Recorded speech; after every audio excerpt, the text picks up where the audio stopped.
Hey, so Leah noticed that the question about diseases wasn't about diseases. It was about curses. So, credit to her for being smarter than me and Connor will ever be. Enjoy the show. We'll talk more about dragons in a bit, but let's get to your answer first. Oh man, I feel like a kid just getting so excited. Like dinosaurs, dragons, video games, yeah.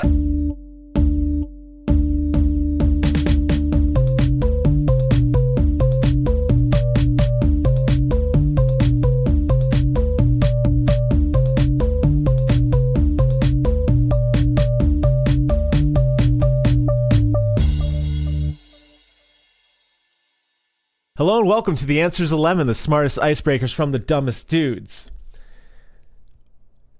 I don't have an opening for this one, but if you want to have better fun talking to people, do it with weird questions because it's interesting. It shows which people are lame and like, I don't want to talk about that. And then you get some funny stories. As told by your god of VOD, Connor. That's right. I'm here to back you up on admitting openly and honestly that you have no idea what to say next, and then following up by talking about our podcast and saying, hey, I just listened to these great conversation starters. Perhaps one of them applies to our current situation. Yeah, because it's better than like, so how you been? Good. You got kids? How are the kids? No, don't have them. Work sucks, right? Oh, hardly working. Yeah, so you don't need to do that no more. Don't do that. You got the weird podcasts and the weird questions. For conversation with flavor. And taste. Texture. Man, we ate squid once and that had a texture. Yeah. Don't feel like revisiting that. I do. I need it again. If only to just watch you almost throw up. Yeah, we are going to have to go back a little bit on all the yay we've been talking and start off by reversing stance on don't start a conversation by asking how you been, by starting our conversation. Of course, you do always do that. How you been? You know, because you guys show the people how you care about. Yeah, you gotta care about them. Take an active interest. But no, it's more for strangers or if you're bored or in a work meeting because those suck. Yes. But anyway, Connor, how you been? Oh, not good. Not good. No. Oh no. Bad. I'm sorry to hear that, but yeah. Well, it's less said the better for the time being. Not worth going into. But inside of that very bad time I've been having lately, I did find enough energy and motivation to do some Christmas decorating. Hell yeah! Happy holiday, my dude. What did you do? How gussied up is your place? Are your electric bills about to go through the fucking roof? No, because unfortunately at this rental, no easy way to plug anything in outside, and it's a very wet part of the world in Portland, and so you gotta be pretty careful about those kinds of things. But we will be putting lights on inside the house. Generally, I've just been hanging stuff, lots of little knickknacks and doodads. I've got this preserved gourd that looks like it's smoking a pipe, and it feels Christmassy. I don't know why. That's really fun. Corncob, I guess it's supposed to be a snowman, now that I think about it. I would like you to send me a picture of that, my dude. I would love to. I can also send you a picture of the haunted metal snowman that I have that looks more like it belongs in a Halloween collection than in a Christmas one. And your magic rock. I'm not going to send you a picture of the magic rock. How the fuck am I going to see it, man? You fucked up last time I was around you.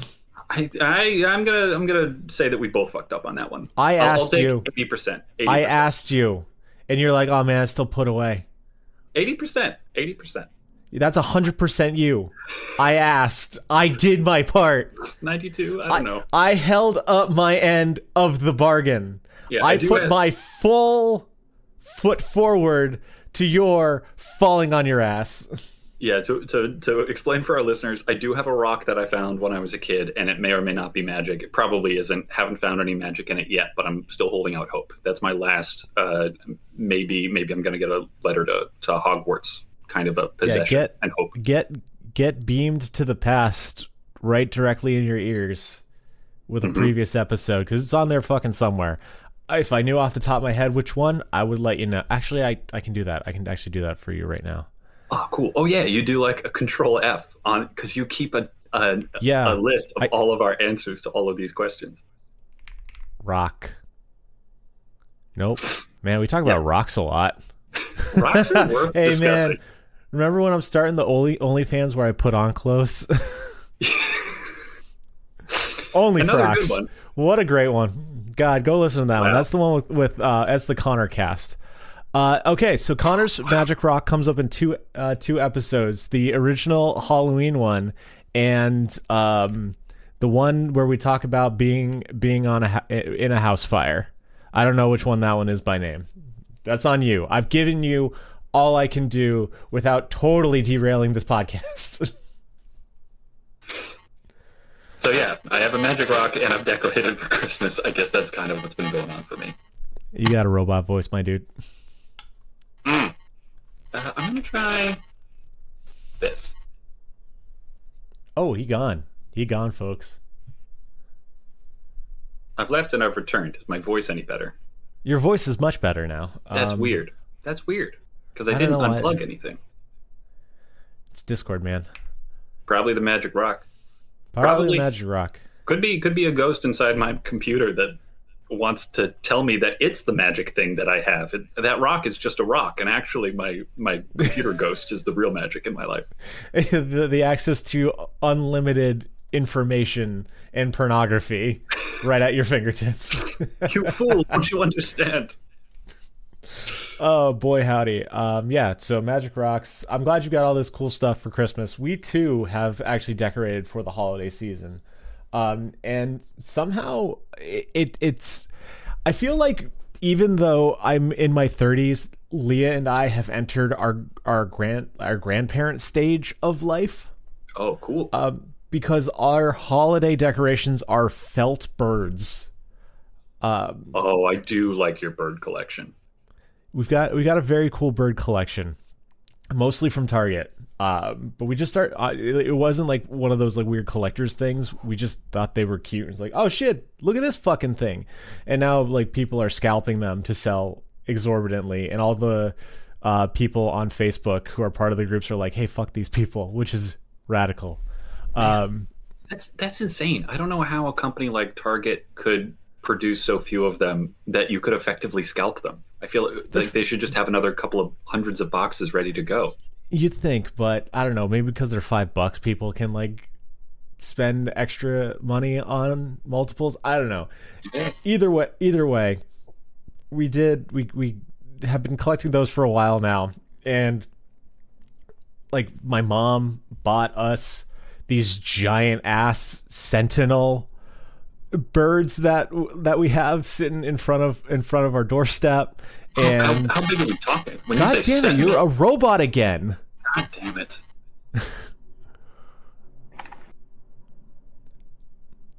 All right, my dude. How's that? For you're much better. For Christmas, you're getting me yourself a new microphone. I don't know if it's the cord or what. I will send you a link to this one. Oh wait, you need a fucking interface. I don't know how much of this is staying in the podcast at this point. Well, let's see. Most recent robot. I think the first one we followed up on entertainingly enough. Maybe. Yeah, I think that one's fine to keep, and this one's probably staying in too. Anyway, we got these sentinel birds that are like, I don't know, a foot to 2 feet tall. Nice. And they're just perched menacingly outside. And stone? No, they're still felt. They're just mom just got them at Walmart. Outside? You have felt birds outside? Yeah, in our entryway. Oh. We live in an apartment complex, my dude. Mm-hmm. Right. Okay. Sorry. Just worried about your bird smell. Dude, I would be too, but like we live in the worst timeline where we can't afford to have a home. So Right, yeah. Oh, yeah. Apartments it is. My mistake. We got those. And then we're like, oh, we need some more decorations for the tree. And Target just happened to have fucking felt bird ornaments that were really cute. So we're like, that's $2. That's expendable money we can throw. Awesome. And then Leo went online. We got like 4 of them. And she's like, they have a dozen. There are 12 of these fucking birds, my dude. And you've already got your foot in the door. You're already moving forward. Yeah, it is whatever it is. I gotta tell you, I'm a little worried about your bird collection, though. Because I'm starting to think, when people started collecting those Victorian dolls, they weren't considered creepy at the time. But now if you see a house that's just fucking full of them, you're like, this person is probably going to rip my eyes out. I think that might happen with your birds. As cute as they are, the dolls were really cute too. I would love to be a creepy old man, but not like in like the sexual creepy, but in just like that guy sees ghosts creepy old man. That guy sees ghosts and the birds whisper to him about it. Right. The one who's smoking a corncob pipe and has a whistle when he talks. Yeah, an eerie old man. Yes, like eerie is better than creepy. I would like to be an eerie old man, please. We are classifying our old men: ornery, crotchety, creepy, eerie. It's cool too that you're starting to get into your eerie grandparent phase now, because that means that if you keep up this pace, you and Leah might unlock a new phase of life. Like if you just keep getting older and older, medical technology is getting better all the time. Eventually, you're going to unlock like the great grand elder phase of life, and we'll find out what that is. That's very fun. I hope to live to tell you about this someday. I hope we'll so see too. how it goes. We'll see how it goes. I'm hoping that eventually you become prophets. You get so old and wizened that you are oracles. Like fucking Moses living for 560 years. Like, what up? Yeah. I'm just wandering deserts, baby. Yeah, it's just what I do. I saw God once. He was a bush on fire, but the bush was not consumed. Anyway, you should probably get that lump checked out. That's not good for you.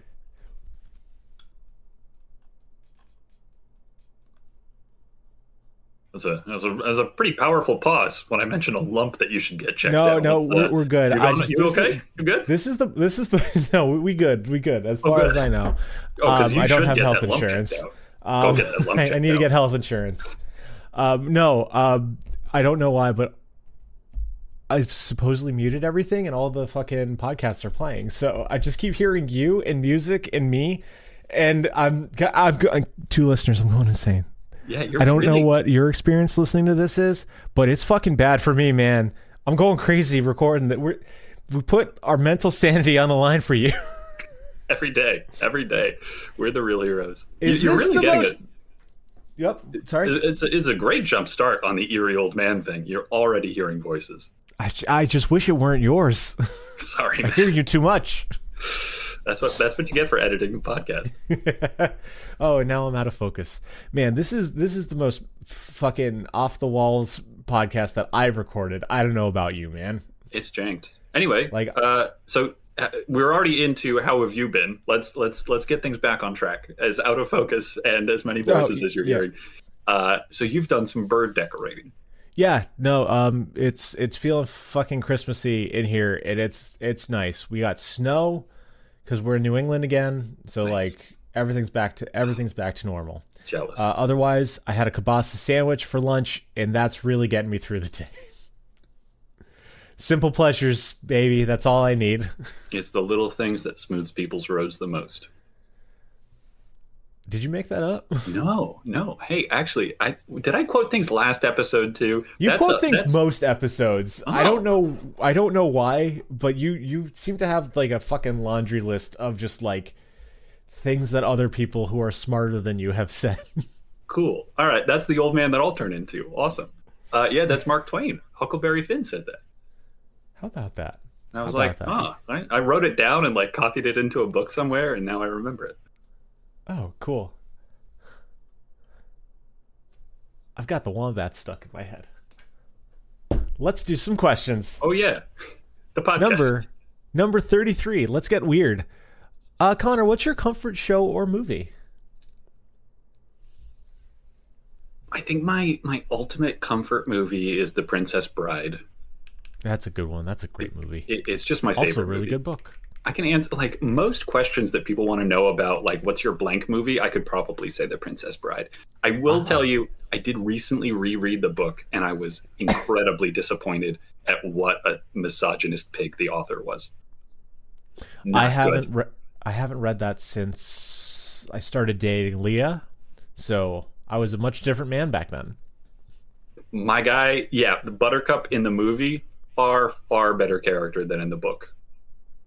Written very ditzy. Not good. Oh, okay. Word. Anyway. So why is it so comforting for you? Oh, the movie's fantastic. I love it. It's I've seen it so many times. I know everything that's going to happen. It just feels like a warm hug from my childhood. Okay. What I've recently started using for comfort show, just this week, I guess, has been Over the Garden Wall. Oh, I don't know that if was you've really ever seen it. enjoyable. I watched it like way back when. I think like right out of college. Yeah, time. it's like maybe 10 episodes, but they're like 12 minutes each, something like that. And they're dense. Yeah. Oh, yeah. The storytelling's really impressive. There's so much theme and so much atmosphere. It's very, very different in each one. But it's just about a couple of kids who are trying to get through the woods, and there's like scary, spooky stuff that happens along the way. Some of it is genuinely eerie in a way that like doesn't require gore or a whole lot of like intense physical threat. Very impressive. Wasn't like the last episode they talked to like a Satan metaphor? Oh yeah. That part. That's very scary. That one was upsetting. The one that I really liked was the one that was like the young lady and her grandmother who were like both cursed or whatever. That one was cool. Ugh. Yeah, really genuinely upsetting. But at the end of every episode, the kids are okay. And throughout the entirety of the show, the younger brother named Greg is such a consistent ray of sunshine. Yes. He's just totally unflappable and happy and optimistic and just full of joy and laughter.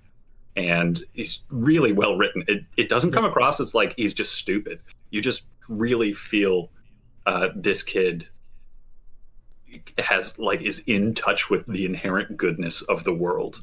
Yeah. And like outside of like the storytelling or whatever, I find Elijah Wood has a really relaxing voice. Yeah, and he voices the older brother. Yeah. So I can definitely see why that is. And it's got such a nice little like storybook art to it. Yeah. So it does it really feels, like at any age that it is just it's childish, but in not a derogatory way. Yeah. Childish should be a compliment too. Sometimes. Yeah, for sure. Youthful, I guess, would be the happier, more complimentary way of saying that. Spirited, childlike. There are options, but it's just that's weird. Childlike and childish are exactly the same word, right? It's fucking synonymous, man. Connotation, Yeah, really fucks you up. Yeah, and how. All right, what about you? What's your comfort movie show? I know in the past I have both comforted myself and others with Shaun of the Dead. Really? Yeah. Hell, it was you for one of the times. I remember really liking Shaun of the Dead the very first time I saw it. I don't remember requiring comfort. It was when you got dumped. Oh yeah, I really needed comfort then. Yeah, that's for sure. I was a bro back then, man. Oh yeah, you were a bro. What an A+ friend thing to do. Good. Oh thank shit, you. My friend's sad. Let me make him less sad. With Shaun of the Dead, buddy. Yeah, a great movie.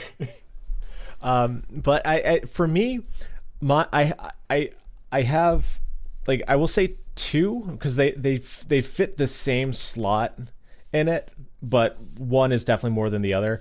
The actual answer is Kaguya-sama: Love Is War. The runner-up who is literally giving Kaguya a flat tire is Anya in Spy X Family. But those shows, like, I save them because like they're like too rare good. Candies. They're too good. Like they feel so nice and warm in my heart that I can't just consume. I need to like have a moment with them. Like there's just something so pure and wonderful about them.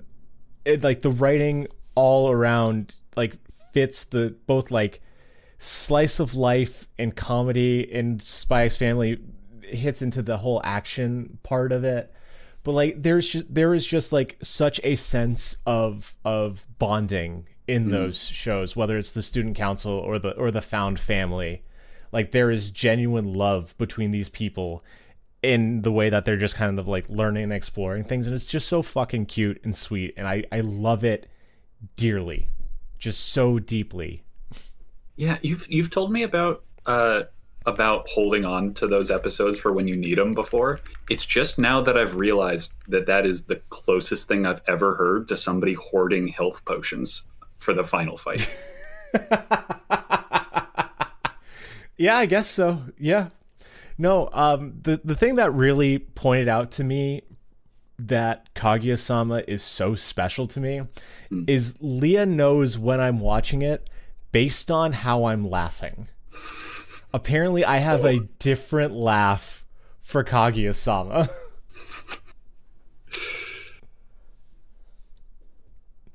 Yeah, it is a really good show. If you're fucking sad, I haven't gotten this far, but there is something from either a movie or the latest season where it's this little tiny like baby Kaguya just walking up to Shirogane, and she just goes ta, ta, ta, ta, ta, ta, ta. And it's the cutest fucking thing, and it just makes my heart swell bigger than the Grinch. Yeah, it does a really good job of capturing like teenage romance and angst in a way that's very safe and comfortable. It is pure, and like there is something relatable to it. Like you can see yourself in like any of the characters. Like there is that just humanity. And again, for listeners, the whole point of the show is two kids in high school. One's the president of the student council, the other's the vice president, and they both have enormous crushes on each other. But the premise of the show is the first person to say that they have the crush is forever going to be the submissive person in the relationship. They'll always be the person who said it first. And so they're constantly trying to get each other to admit that they have a crush on themselves. So they're obviously made for each other in a way that like it's not a will they won't they show. It's a they will, and I'm totally okay watching how it unfolds if it takes 8 seasons. Yeah. It's so fucking cute, and it really does capture that, and like just that concept of like the first person to say no, that's not how that shit works. No, that's just a high schooler's brain. Like yeah, but it feels so real. And like the thing that really got me with Kaguya-sama is like I had seen the first season fully, and then I was like, Connor, you need to check this shit out because it's just straight dopamine. And I watched the first episode with him, and I'm like, oh my god, they are entirely different characters from episode 1 to episode 12 in the first season. It's just like it's so well written. Like the character development is so like just like true to form, and it doesn't ever feel heavy-handed. It's never like shoved in your face. It's so natural and beautiful, and everyone is best girl in that show. Yes, including Ishigami. Yeah. It's got like some anime exaggeration to it, but in a way that feels like wow. When I was a teenager, it really did feel that way. It like the exaggeration reflects the reality of it. It's so good, and the narrator's just fucking balls to the wall wonderful. Just so funny, over exaggerated, and so invested in these little kids. All right, let's carry on before this becomes Kaguya-sama. Love is podcasting. the podcast. Oh boy, Connor, we got a new one. We've got a red fucking alert new one. Ooh. Number 94. Your application to become a demon has been accepted. What mildly annoying disease do you create for Satan's practical exam? Oh, Boy, there are already some all-timers out there in the world. Yeah, you know about that shit because you're like medical man. Yeah, not adjacent. So much the medical bit. Healthcare. It's adjacent. Yeah, for sure. Yeah, there's some crossover, no doubt.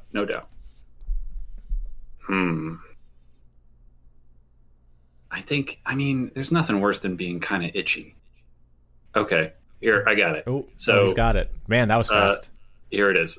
Okay, so it is a skin condition.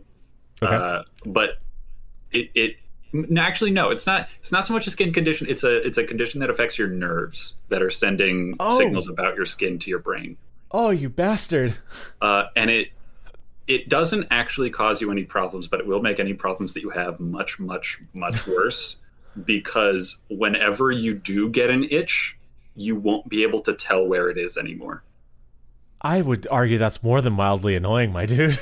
Well, it gets really, really annoying if you have the chicken pox or like something that makes you wicked, wicked itchy. But otherwise, if you've just got an itch on your nose, you've just got to, before you find it, you've got to check like all the usual suspects. You got to like scratch your head and be like, nope, still itchy. And like, okay, well, what about my nose? Anything on my face? And like, you've just got to go through your entire body. You got to play Minesweeper with your body. Yeah, that's what I'm going with. What do you think, Satan? How am I doing? Itchiness. Yeah, okay, that's pretty good. I like that. I gotta ask: are creams, topicals, or powders helpful at all? I would have to assume, otherwise, I would get more than mildly annoying. They would help with any itch that you have, but you don't know where to put them. That's so nuts. Oh, I don't. You're gonna have to buy your creams in bulk. I don't like that. It's just some sort of like bath every time you get a bug bite. You're like, this drives me nuts. Oatmeal bath forever. And hey, once you find the bug bite, then you know. But it is going to take you a little while. Yeah, you keep a marker in your pocket every time you kill a mosquito. You immediately draw a line for future. Yeah, check on this later. This is where it is. Yeah, tie a little string around your finger to remember that's where the itch is going to be. Oh man, that's really good. That's really good. Yeah. I'm not a demon per se, but I feel like I would move you on to the next round. That's a pretty solid response. Thanks. I do like that. That one's for free, Satan. I'm a real fucked up dude in the brain. I'm just doing my job. I think about this shit for fun. How about you? What's where you? Well, is it going to be a permanent cough? Maybe. No, I've got that. It's not even annoying anymore. It just is. Oh no, it's hangnails. It's just no matter what you do, whether you clip them, you rip them, you bite them, they splinter and you get hangnails. Just eternal hangnails. You can then rip the hangnail out, but then you're risking blood and fucked up fingers. Yeah, and then it's worse afterwards because then it's like painful and like itchy and a little swollen and red. Yep. And just no good. Yep. You can put a Band-Aid on it. But I mean, yeah, you're gonna have that slight mild dread every time you gotta cut your nails. Have you ever heard? I think I've probably introduced you to the Amanda Palmer song about dude, might have been Dresden Dolls. Dresden Dolls, yeah. It's off of their album, Dresden Dolls. Yeah, there you go. Yeah, it's a whole song, and the whole thing sounds exactly like, very dark band, very dark album in general, and it sounds like somebody who's self-harming as a coping strategy. But then there are just like a couple of references that make you realize, oh, it's just somebody who's really irritated by hangnails that they have all the time. Everyone can see the signs. Mittens in the summertime. And something about like Vaseline isn't going to help, or yeah. Yep. Yeah, no, that was high school, bud. Was it high school? I think it was high school. It was early. Yeah. I think I've had the Dresden Dolls on my radar since then.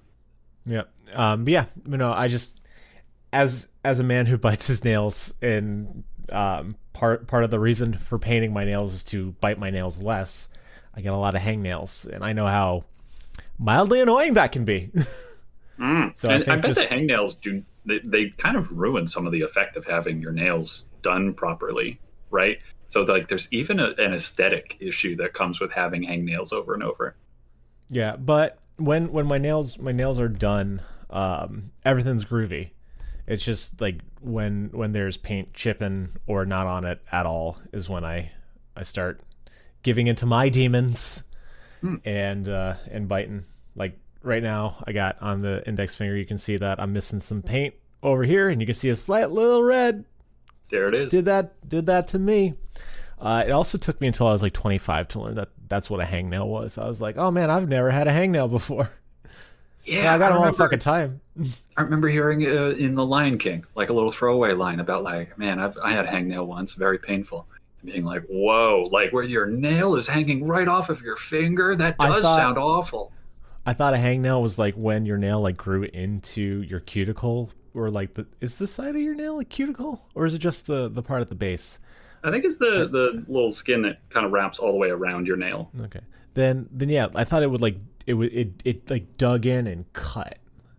I thought it always like came with like pus and stuff. But this is why we need health class. Yeah. This is why schools need to teach kids like basic medical knowledge about themselves.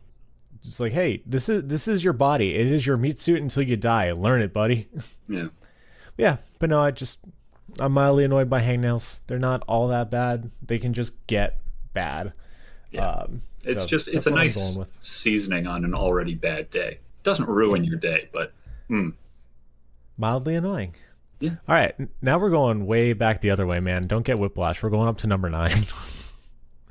Oh shit, Connor, what's your favorite dragon? My favorite dragon. Okay, all right. I'm ready. I'm always ready to talk about my favorite dinosaur, but my favorite dragon. So, my joke answer is Bruce Lee. That's very good. But no, it's Spyro the Dragon. It has to be Spyro the Dragon. He's just so radical. He skateboards in the 3rd game. I have a sweater of Spyro the Dragon. You've seen it if you've seen any of our Christmas Tic Tacs. Yeah, that's right. Yeah. Just Spyro is a dragon who goes through life with the energy of somebody with their cap backwards, even if he doesn't actually have one. Yeah, I love that in the first game, after I think it's in the beginning and at the end, Spyro is giving an interview. It's like about Nasty Nork, and he's just got sunglasses on, like a cool celebrity. Like, nice. And just that level of gratitude is what I want. And just like Crash and Spyro went so deeply hand in hand for the PlayStation 1, with all the demos of each other. And I had both games, and I was like really into both games. My favorite was Crash. My mom's was Spyro. Dad didn't have a favorite for either. He liked both of them though. But I remember early on, there was such a wonder to Spyro 1 with like all the blind jumps and risks you had to take to get some of the gems and dragons. Like we had the Prima strategy guide for it. And I remember it being so cool, like when my mom and I would find new things and tell each other like, this is what you gotta do. And like I finally beat treetops, and I hated treetops. That was my least favorite level. But it was so cool that there's just something about that dragon that I love. That purple boy, he's so cool. Spyro is so cool, and he is my favorite dragon. Game guides is such an outdated idea now. I feel like there's still kind of a collector's thing, but that was one of the like last things I think from our childhood that the internet hadn't quite taken over. Yeah, was if you just didn't know how to beat that level, you had to go to the library or the bookstore and you buy a friend, a parent, a 1-800 number on the back of the instruction manual. That was so like definitely before our time, but like the original Legend of Zelda, a big part I think of what made it popular was that you had to go talk to people and be like, dude, I'm totally stuck. Have you gotten past this? And they're like, have you tried burning the bush in the Northwest? And they're like, why would I have to? I don't know, man. It's an adventure. I didn't figure it out. My uncle told me. You had to crowdsource it. Yeah, I remember in elementary school, I was playing Link's Awakening DX because I was a cool boy, and I got that secret extra dungeon. And I remember talking to a kid on the bus of like, "Hey, were you able to get into the flying dungeon yet?" Like, "No, how do you do that?" I'm like, "Well, you gotta go wake up the chicken," because I didn't know it was a cuckoo at the time. It was like, it's just a chicken. Yeah. So that, yeah, and amusingly enough, I've been playing a lot of old games lately. I've actually been playing, amusingly enough, speaking of Legend of Zelda, a game called Alundra, which I would like to describe as a link to the past if it were a Shakespearean tragedy. Whoa. Huh. How old is that? What system? 90-something PlayStation. Oh, gotcha. Okay. It's got really, really lovely sprite art. You can jump, which is neat. Yeah. But yeah, Spyro. I've never actually touched the games. Still like him from a distance. Real spunky, little guy. Well, you have him on your little emulation Game Boy. I made sure to put the Spyros on there because they matter to me. But yeah, but just with Alundra, because it's an old adventure game. I'm on GameFAQs, man, and people have been making GameFAQs still in like the last years. Like I think one of the most recent ones I've seen was from 22. Huh. So live and well, man. People still making those things. They're not just YouTube videos and shitty IGN pages. So. Still crowdsourcing, just internet. Yeah. Okay. And I've had time to think about my favorite dragon. I'm going to go with the dragon that was slain by Saint Christopher. Okay. All right. Let's get into it. For a couple different reasons. One, I have a lot of affection for like ancient, old-timey, this dragon is just a monstrous beast that's killing people.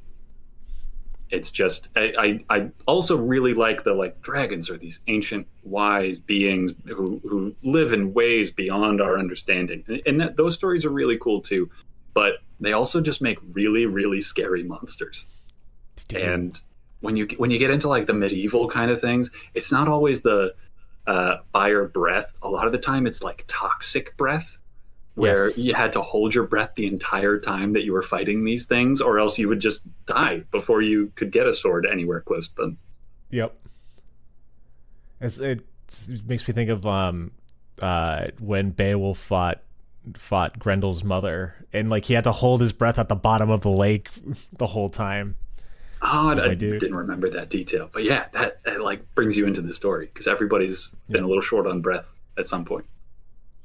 There's something about dragons. So we'll keep going. Why Saint Christopher specifically? Okay, yeah. So we'll talk more about dragons in a bit, but let's get to your answer for. Oh man, I feel like a kid just getting so excited. Like dinosaurs, dragons, video games. Yeah. The second reason is I just love how much mythology there is in Catholic tradition, and it's like a real choose your own adventure as far as how pagan you kind of want to make it. Yeah. Despite it being like the monotheistic, like predominant in the States, at least, and certainly one of the three in the world, there's still so much paganism in Catholic tradition. And like, if you want to like really believe in exactly what the Catholic Church said his miracles were, like slaying a dragon is on the list, my man. And so guess what? That's your religion now. It's so fun having like I don't know if I want to call it cognitive dissonance being a practicing Catholic and reading, because it's mythology. Yeah. And like I love how, you know, whitewashed everything is. Like I know the internet has its time with biblically accurate angels, but that's so fucking fun. Like just it's like 6 faces and 18 wings and just like Euclidean shapes. Like this is wonderful. I never looked up the angel tears. I just remembered that. I failed you and the 2 listeners. Oh, the tiers, TIERS. Yes. Right. Yeah. I'm sorry about that, man. I think most of all, you failed yourself. I did. I do feel bad because I did think of it on and off in between now and then. Anyway, and so like angels and demons also, like, I mean, that does fit within my religion. I do believe in angels and demons, and like not in a way where I would, like depend reality on it or say like, well, I'll just jump off of that cliff because I know an angel will save me. But I think they're out there, man. Yeah. Well, and in my personal view on angels being so messed up when they're on Earth is that they don't have as much practice as demons do translating the dimension of reality. Demon, like, you can have a conversation with a demon in the Bible, and they can speak to you and be like, here's the story, and I don't like this, and like, we are legion. Angels, like, they can pull it off, but you can tell they're reading from a script. You can't have a back and forth. They're just like, okay, I think I'm getting it right. Is this what a person looks like? And they've just got 24 eyes, and they're like, that seems like physical bodies. Just I know a you burning need those. shape of fire. Yeah, and like the first instruction they always know that they need to say is like, calm down. Be not afraid. I'm trying to not be scary, but I don't have that much practice. I just don't have to pop up physically the way that demons do, because they're just more active, I think. Yeah. So that's and like, you can explore that part of Catholicism and that part of your own religion and come to your own conclusions. And it's a lot more interesting and a lot more lively than it would be otherwise, I think. And also really humbling, because it's very, very easy for Christians in particular to get very condescending about people who have explicitly pagan spiritual practices, and to forget about how a surface reading of Mass is a cannibalistic celebration. Yeah. Where we we read out of our holy, like, sacred tome, and then we pretend to drink the blood and eat the body of a person. It's not pretend. Well, that's surface read. Okay, sorry. It's a sticking point for me. I'm with you. No, that's also like a very, very Catholic thing. Yeah. So don't get lost just because there are a lot more Christians than there are pagans in most areas, probably in your area too. That doesn't mean that you don't have a bizarre religion. Yeah. A dude brought down a wall with a trumpet. Yeah. He just walked around it a bunch of times and bunch of times just going toot toot. Toot toot. Goodbye, wall. One dude was really, really happy about God and like danced like an idiot, and his wife's like, "Stop that." He's like, "No." And so then she died. She got died for saying he looked like an idiot while he was dancing. Pillar of salt. I thought it's because she looked back at the destruction of Sodom and Gomorrah. That might have been a different pillar of salt. Yeah, that's fair. God has his favorites. With like the weirdness of Catholicism, I lost my train of thought for that one. But going back to the like not totally kosher like rituals of it, like Catholicism as part of Judaism and Islam is known as an Abrahamic religion. And if you don't know, God was like, "Hey, Abraham, kill your fucking son for me. Do a human sacrifice." To be fair, God did go lol JK right before the knife dropped, but it's like, hey, this was on the table for a long fucking time, and an expectation of Abraham, who I still think back to my high school religion class where the teacher was like, well, God says to Abraham that I am God. He's like, well, what's Abraham's response? Which one? So I don't know. My personal, and I might be getting into some hot water depending on, like, you go ahead, you believe whatever you want about Abraham for the most part. But my take on Abraham is that he was literally insane and also was in touch with God. And very like the rejected like the rejected stone will become the cornerstone. I think that God found Abraham, who was insane, and did hear voices, and one of those voices told him to kill Isaac, and he thought it was God.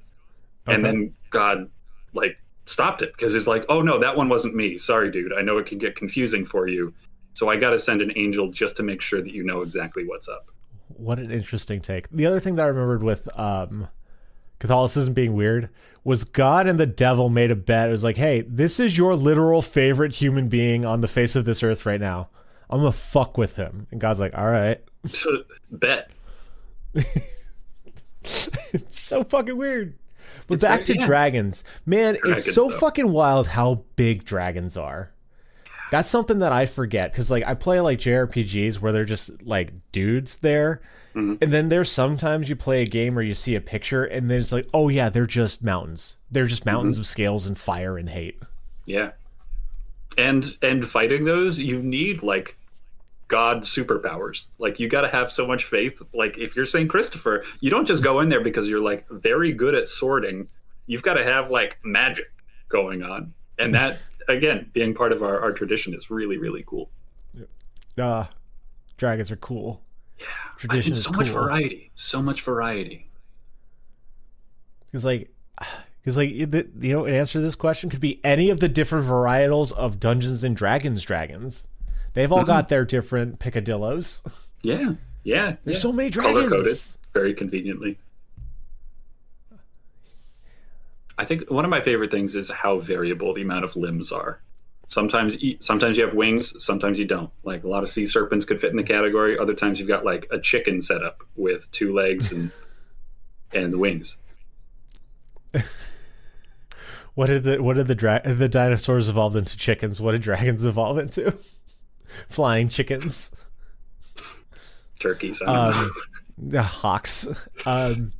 So this has never happened before. We rolled number 9 again. I just want to let you know that number 9 is, hey Connor, what's your favorite dragon? Okay, do I have another favorite dragon? I mean, probably. I mean, I just made up the St. Christopher one just now, so yeah, I could probably talk about dragons some more. We probably could. Dragonite. I love Dragonite. It's a big mailman, cuddly dragon boy. Oh, the dice is just rolling, man. Okay, 39. Let's end this day with 39 and let me go sleep because apparently I need it. Oh, shit. Who's winning the WWE Smackdown Finals? The Crazy Cat Lady or Three Kids in a Trenchcoat? Bonus, but wait, who's that with the chair? Where did this question come from? I don't know. I don't know. It was one of the nights where I just had a bunch of fucking weird energy going on, and I came up with this. This was before you and I even started going to wrestling. This is before you and I had like actual interest in wrestling. We're just like, this would be a funny question, and then I told it to you, and you're like, wait, Evan, add this bonus. But wait, who's that with the chair? This was one of the moments where our two pea-sized brains merged together into one beautiful walnut. Okay, all right. In the interest of making things more fun to talk about, I would like to support and make an argument for the Crazy Cat Lady if you want to go for the Trenchcoat Kids. Three Kids in a Trenchcoat gladly. Okay, all right.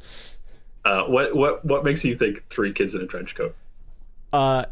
The element of surprise. You start going for the one on top, he jumps off, and then the other two splinter and grab the legs, and then what's that? While you're distracted with the two kids grabbing your legs off the top rope with the fedora still on his head is main Trenchcoat man himself coming for the flying suplex. I don't know if that's a real thing. I don't know the names. Might as well be. Okay. So all right. I think they have a lot of agility, and they're definitely the heel of this one because they are going to they're doing a tag match without the tagging, man. Yeah. Oh, and Crazy Cat Lady is a very sympathetic character.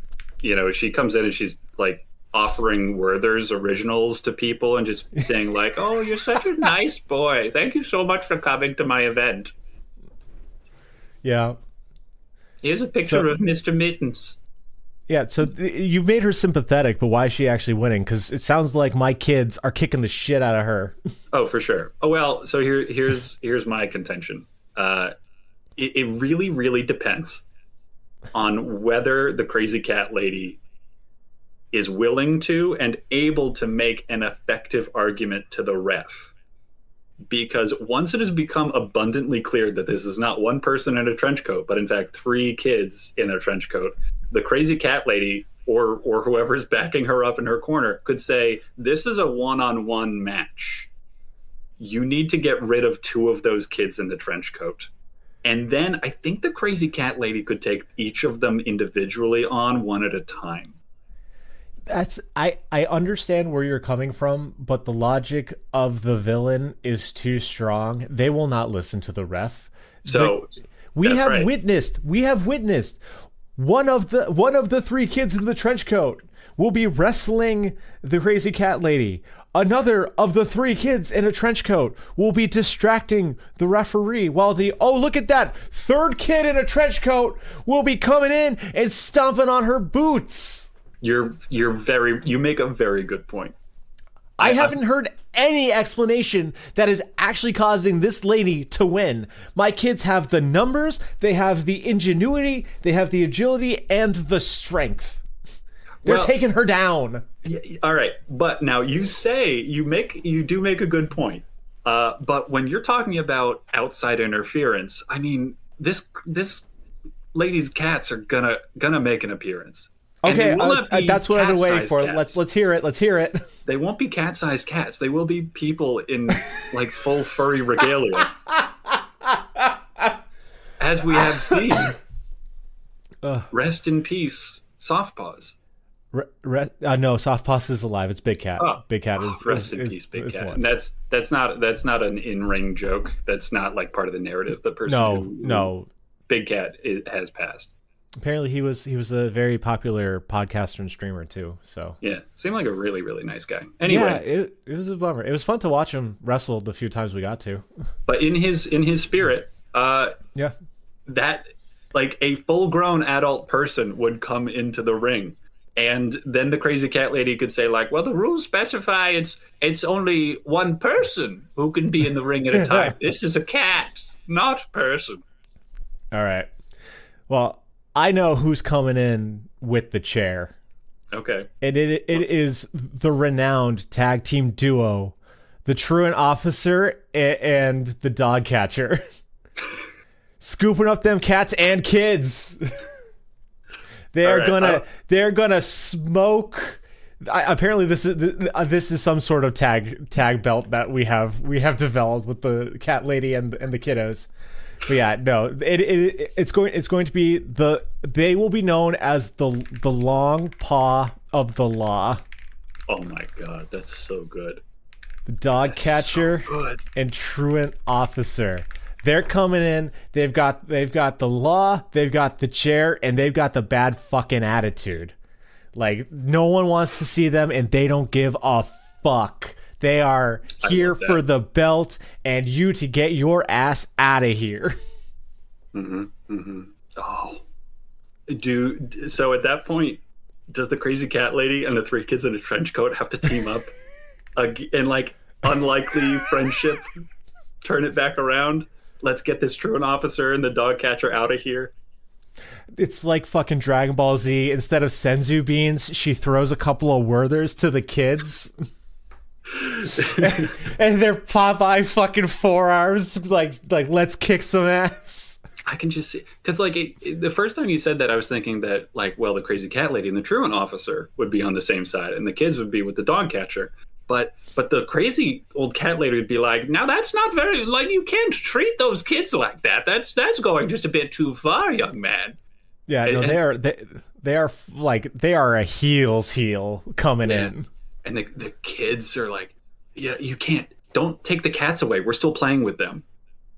We're still having a good time. You can't take her cats away. That's mean. Yeah, those are that's her cats. Pretty good. Yeah. Beautiful. What a beautiful match. I guess while we're on the topic of wrestling, I just want to shout out, if you haven't, go check out Drake Kwan's wrestling. He's a fabulous heel. Top-notch stuff. So, and what's the league we should send people to? Oh, SOS Pro Wrestling was the one that we would catch in Washington. I think they would go to not Tacoma. Yeah, Tacoma. They would go to Seattle, and I think they might have done some Portland shit too. They're part of the PNW wrestling. I haven't checked out any of the stuff in Mass yet. But, yeah, I wonder if Softpaws is still out there. I know he took a break after Big Cat passed. I don't know. All the best to him either way. What he chooses to do. Yeah. But yeah, no, they SOS Pro Wrestling got full on fucking YouTube full of their shows. They're pretty rad. Would recommend. So hopefully we can see the cage match between Three Kidz and Trenchcoat, Crazy Cat Lady, and the Long Paw of the Law. God, I'm so fucking proud of that. That was off the dome too, man. Really that was improvisation. Really flexible characters too coming in on the bonus. Like Truant Officer could show up in so many different situations. Yeah. Same thing for Dog Catcher. Yeah. You could have said Cat Catcher and made it, and it would have been so much cheaper. You went with Dog Catcher to catch the cats, which is perfect. He's a villain. He doesn't care what he's catching. That's right. He'll catch anything. Yep. So it's almost like I'm a writer. Pat. Oh, God damn it. Wrong narrative. Why the fuck have you listened to this podcast? You've made it to the end. You didn't need to get this far, but God damn it, we appreciate it. We do. So deeply. You are wonderful. Thank you so much. Fucking genuinely. Yeah, man. Fuck. If you want to get into touch with us with your questions, answers, or whatever the fuck emails, you can send us a message at lemonanswers@gmail.com. And I do want to just say that Evan did, in fact, make finger guns when he was saying pew, pew, pew. I got the weirdest energy right now. lemonanswers@gmail.com. We do have social media that we are technically active on. It is... The answer is a lemon. The answer is a lemon. Yeah, so be well. Enjoy your holidays and shit. Talk to you soon. Love you, bye. Wait. What a weird fucking episode. I feel really good about that.